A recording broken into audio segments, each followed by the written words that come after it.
name is Michael J Lynd. I served in Vietnam as an infantry officer from 1968 through 1969.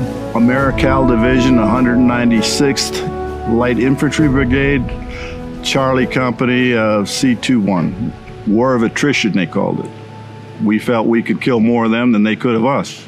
My career, in Vietnam, I can cut into three parts, really. When I first got over there, my immediate insertion into the combat zone in a jungle.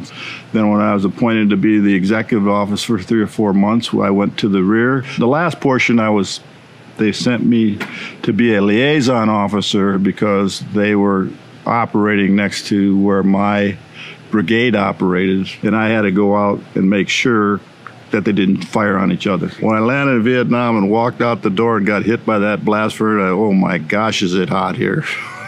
It was just heat like I've never experienced before. The training that we got made us invincible, at least mentally. I was automatically entered into a week-long jungle training school.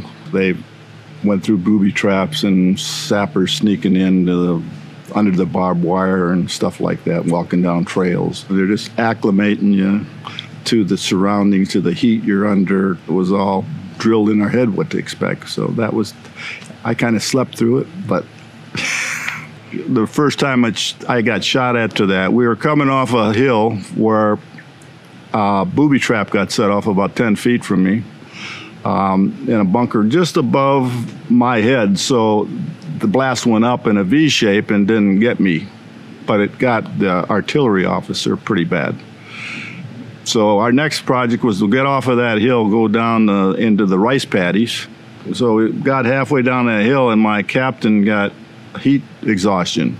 So they helicoptered him back to get some treatment. So I took over the company, being the senior officer. And all of a sudden we look over, our point man alerted me, here comes a VC walking across a rice paddy on an angle in front of us. We called in, are there any friendlies in this area? They said, no, take them out. So I have a whole company of 100 men lined up in lane. He's coming there. I said, get the son of a gun. They shot everything they had at him. The guy flipped in the air, went down the other side of a patio dike and got the heck out of there. We didn't hit him. We cut up the hill then to our night logger, which is where you put a perimeter out at night and you sleep and guard up there. And I was on top of the hill getting them organized. And all of a sudden I heard this zing go by my ear.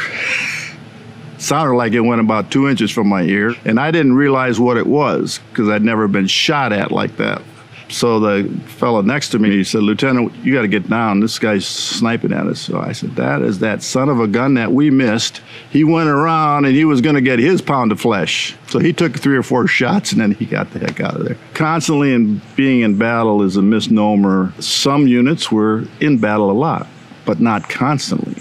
Other units, like the one I was in for that period of time, we weren't in constant firefights. The rest of the time you're on edge, though, because you never know when you're going to set off a booby trap, but you're constantly tense because you're on guard for those things. So we had a couple casualties because of booby traps. Not fatal, but casualties. Our greatest enemy were the leeches, mosquitoes, snakes. Those were the real enemies because you couldn't get away from them. I mean, it was like having a big swarm around your head every time with mosquitoes all day long. Leeches, you walk through a rice paddy, you come out, these leeches would be on you, hanging, sucking your blood out. They crawl up your pants, too. The only way you could get them off is you could spray bug spray on them or use a heat like a cigarette. And the worst thing was when a lot of guys got what they called the Dear John letter from either their wife or their girlfriend that they were calling it quits. That was really tough. They would put a soldier in a funk for, weeks. And you really had to watch him because he was more, his mind wasn't in what he was supposed to be doing. His mind was drifting. So that was the toughest part. And there is no camaraderie in the world, believe me, being in a war situation with a group of men that we have one common cause, to do the mission and all get home safe. That's what we all talked about. That's what we all did. Some of these people I hadn't talked to in 50 years. And I called him up, and I recognized his voice immediately. You have immediate recognition of camaraderie that you had, whether it was sipping a beer in a bunker and talking about home or fishing or what they did for hobbies or whatever. It's just, you pour it out. You pour it out to each other. You don't hold anything back. I think about him every day, the fellow that couldn't carry his backpack, and I had a point man. They both got killed on the same operation after I was out of the field. So I think about those two every day. After going through all the hell we went through together, and they're 19 and 20-year-old kids, all the future ahead of them, and now they're just on the wall. It's tough. We're no different than any other American that fought in a war from Revolutionary on. We fought for our country because they said go fight. Okay? That's what we're there for. I'm going to give you the easy version of what a grunt was. It's a designation of those 50,000 people that were out there.